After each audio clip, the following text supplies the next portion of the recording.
Sarjana awal Sedis misalnya, sarjana baratnya, mereka agak romantis tentang sejarah awal Asia Tenggara ya, dan mengungkapkannya sebagai hanya satu bayangan India luas. So Indianization digunakan, Sinicization digunakan. Tapi apakah proses penjelmaan budaya? Memang ini merupakan unsur-unsur lah ya, unsur Indianization, Sinicization, tetapi ia bukan kopi saja. Ia ada dalam native genius lah untuk menimbulkan sesuatu. Jadi bagaimana kita boleh memahami konsep Indianization ni, Sinicization ni dengan aspek native genius tu? Pada pendapat saya, kita kena deconstruct dulu what are these concepts, what these concepts are. Contoh Indianisasi adalah apabila adanya pengaruh, dikatakan pengaruh daripada India.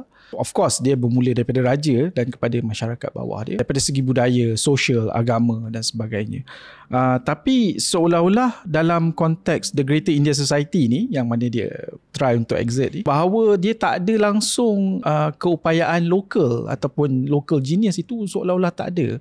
Dan mereka rasa bahawa dia memang kopi bulat daripada India terus ke sini. Sebenarnya hakikatnya memang banyak. Kalau di Lembah Bujang contohnya, kita lihat banyak kearifan tempatan, the local genius itu ada dalam daripada artifak-artifak arkeologi.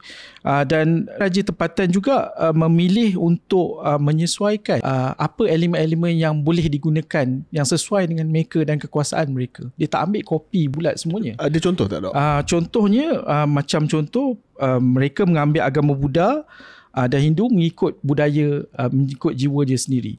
Contoh lagi satu masa, kita contohlah sebelum kedatangan Islam, apabila approach kepada Islam itu ada, tetapi agama Hindu Buddha tu masih ada.